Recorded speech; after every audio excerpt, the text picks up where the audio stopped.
Before I tell you about agriculture, before I tell you about financing, before I tell you about farming systems, food security, regenerative agriculture, or the future of Africa, I want to ask a question that should disturb every nation in Africa.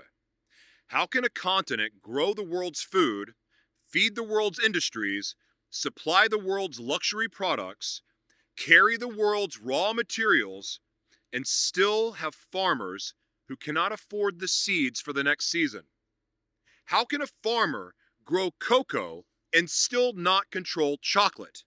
How can a farmer grow coffee and still not control the cafe? How can a farmer grow cotton and still not control the cloth? How can a farmer grow sugarcane and still not control the sugar? How can a farmer grow palm and still not control the finished product? How can a continent produce so much value and receive so little ownership? What's up, everyone? This is Joshua T. Berglan, the world's mayor, coming to you from Limbe, Cameroon. And this is the World's Mayor Experience. Not just a podcast, not just a show, not just a digital platform. The World's Mayor Experience is the life I live, the work I do, the places I go, the people I meet, the stories I document, and the truth I am committed to carrying. It is also the platform where these stories live digitally at joshuatberglan.com. And today, I want to talk about something that is bigger than farming. This is about freedom. This is about ownership. This is about whether Africa will continue to be treated as the place where value begins, but not the place where value is finished. Over the last several months in Cameroon, something has changed in me. I came here deeply passionate about media. I'm still passionate about media. I'm passionate about youth. I'm passionate about single moms. I am passionate about people battling addiction.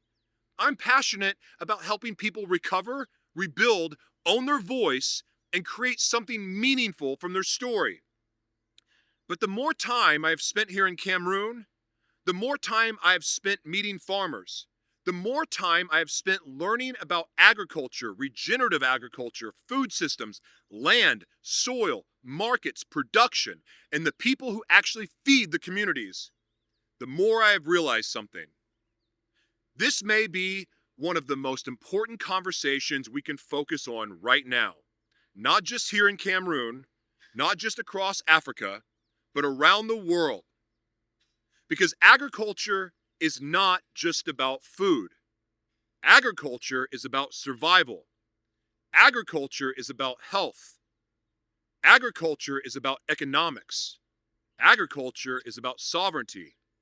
Agriculture is about land. Agriculture is about dignity.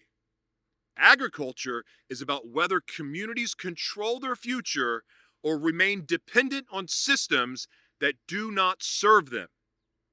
And here's the truth. Most people celebrate the harvest, but they ignore the crisis before planting. The world wants food. The buyer wants supply. The market wants the crop. The exporter wants the volume. The processor wants the raw material. The government wants production numbers. The consumer wants a full plate. But the farmer is often expected to perform miracles with empty pockets. That is not agriculture.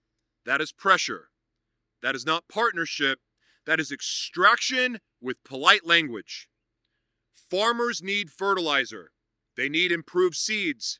They need crop protection. They need tractors. They need harvesters. They need irrigation systems. They need machinery. They need tools. They need training. They need access.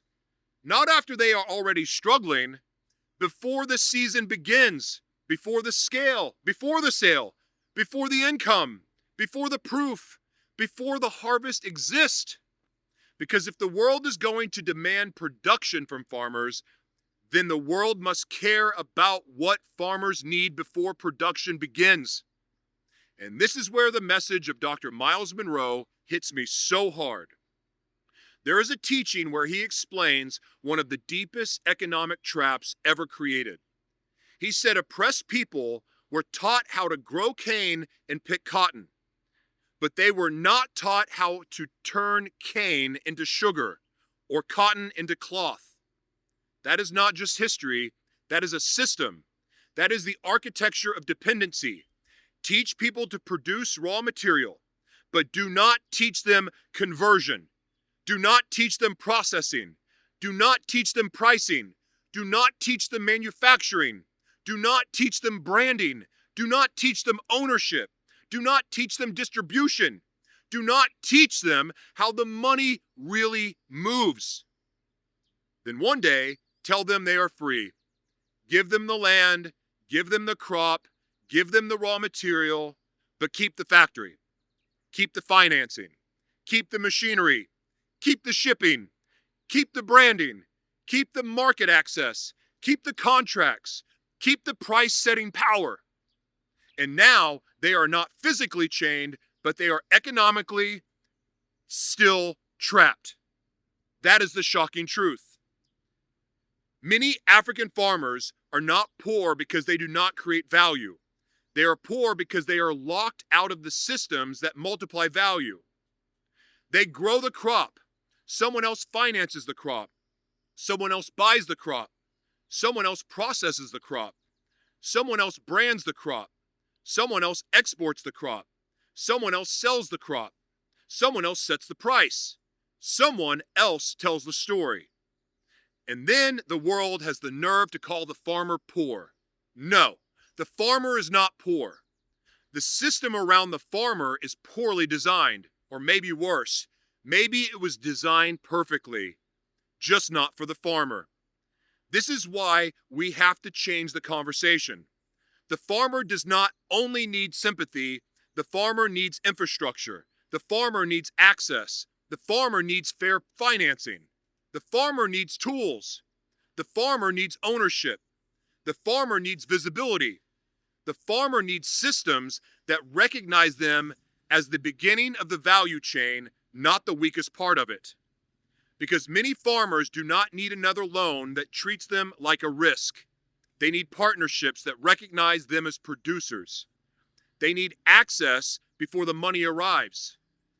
They need inputs before the income exists. They need machinery before the yield is expected. They need trust before the harvest proves itself. This is the part that most people miss. The farmer believes before everybody else believes.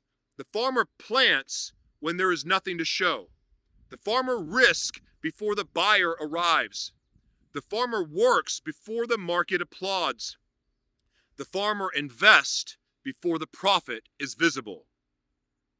So if the farmer already carries the first risk, why is the farmer the last to receive support? That question should bother every one of us. It should bother banks. It should bother governments. It should bother investors. It should bother churches. It should bother NGOs. It should bother media companies. It should bother consumers. It should bother anyone who eats food and calls themselves civilized. Because every meal is connected to somebody's risk. Somebody planted before you purchased. Somebody labored before you tasted.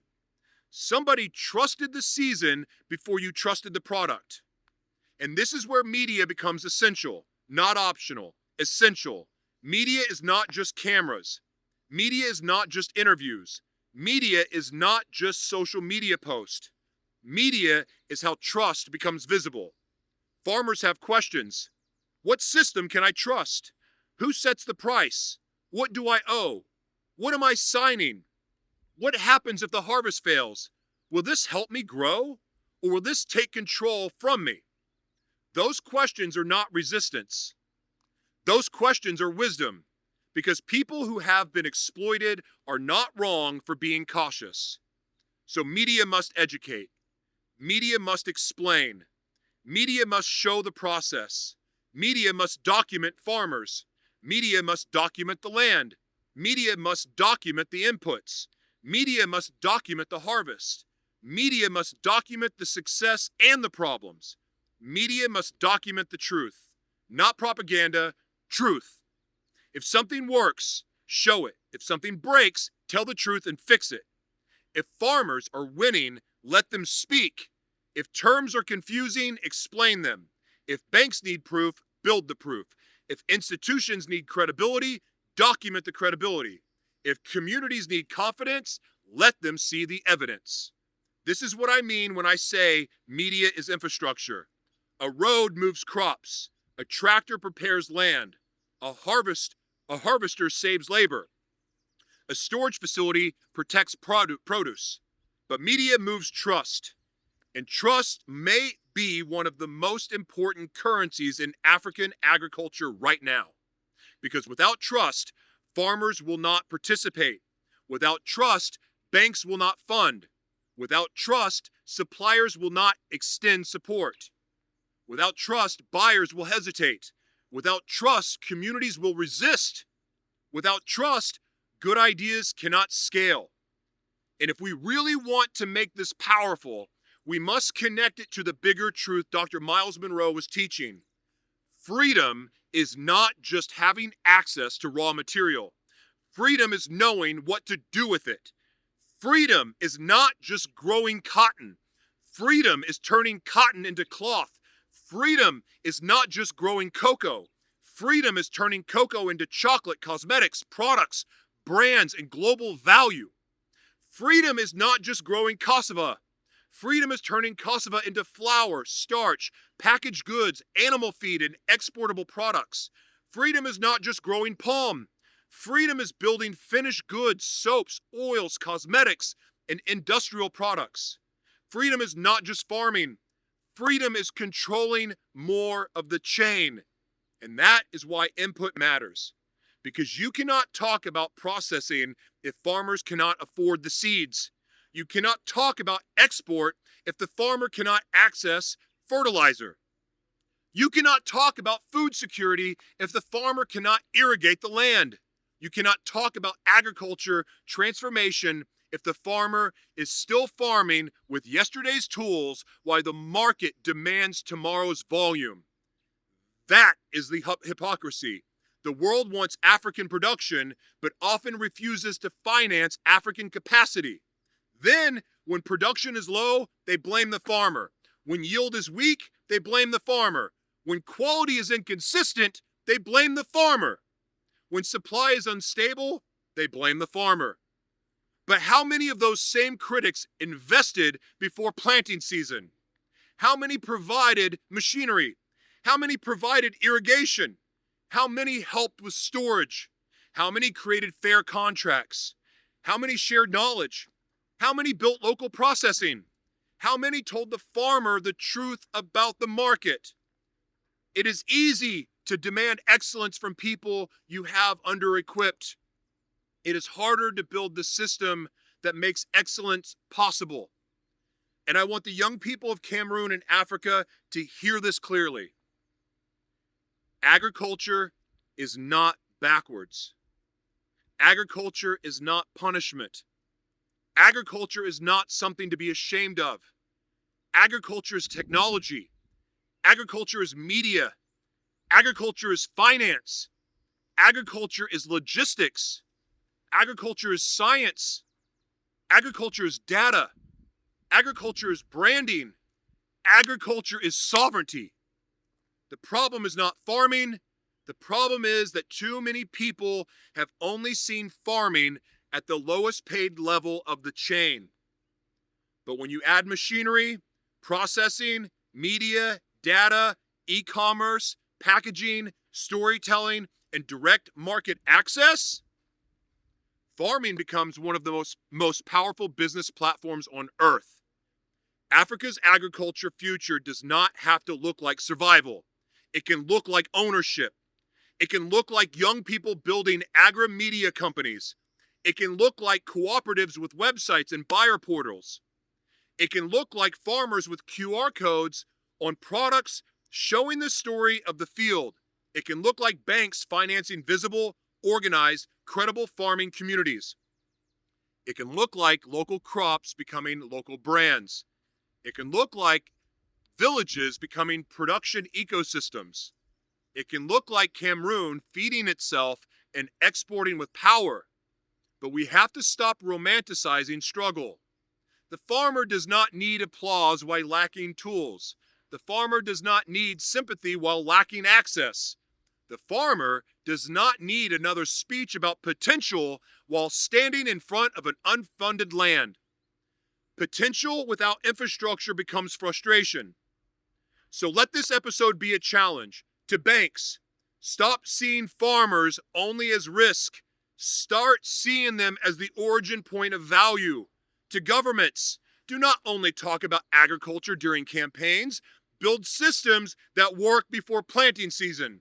To NGOs, do not make the farmer your fundraising image while leaving them without ownership. To investors, if you want the harvest, participate in the risk before the harvest. To media creators, stop waiting for celebrities. Go document the people who feed nations. To farmers, do not let anyone convince you that you are small because you work with soil. The first economy was agriculture. Before skyscrapers, there was seed. Before banks, there was harvest. Before markets, there was exchange. Before brands, there was trust. Before industry, there was land. You are not behind. You are at the beginning. Because Africa does not need another promise. Africa needs working models. Africa needs proof. Africa needs systems that can survive beyond speeches, beyond donors, beyond politics, beyond personality, beyond hype. And this is why the World's Mayor Experience will continue to document these stories. I'm not here to promote another business. I'm here to learn. I'm here to listen. I'm here to document. I'm here to elevate the farmers, the builders, the mothers, the young people, the land stewards, the agriculture leaders, and the communities who are doing the work every single day. I'm here because I believe this matters. I believe agriculture may be one of the most important focuses in Cameroon right now. I believe regenerative agriculture matters. I believe farmers matter.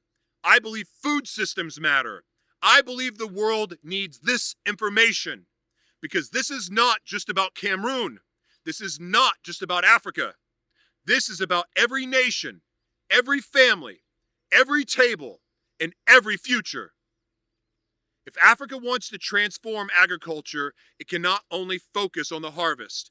It must finance the beginning. It must protect the process. It must document the journey. It must own more of the chain. Seeds before the harvest, inputs before income, trust before production, partnership before profit, conversion before dependency, ownership before sympathy. That is the message, and that is why the Myles Munroe teaching is so important here. He was warning us, do not be satisfied with only producing what someone else controls. Do not be satisfied with growing what someone else converts. Do not be satisfied with selling raw value and buying it back as its finished wealth. Learn the system, own the tools, build the factory, control the story, finance the beginning, document the proof, convert the raw material, protect the farmer, finish the value. That is how nations rise. That is how communities heal. That is how young people stop running from agriculture and start redesigning it. That is how Africa moves from the world's supplier of raw materials to becoming the world's builder of finished futures. This is Joshua T. Berglan, the World's Mayor, coming to you from Limbe, Cameroon, and this is the World's Mayor Experience. Today, I do not want to leave you with a slogan. I want to leave you with the responsibility. Look at the farmer differently. Look at the seed differently. Look at the harvest differently. Look at the supply chain differently. Because the future of Africa may not begin in a boardroom. It may begin in a field with a farmer who only needs the right tools before the rain comes, as it's literally raining right now.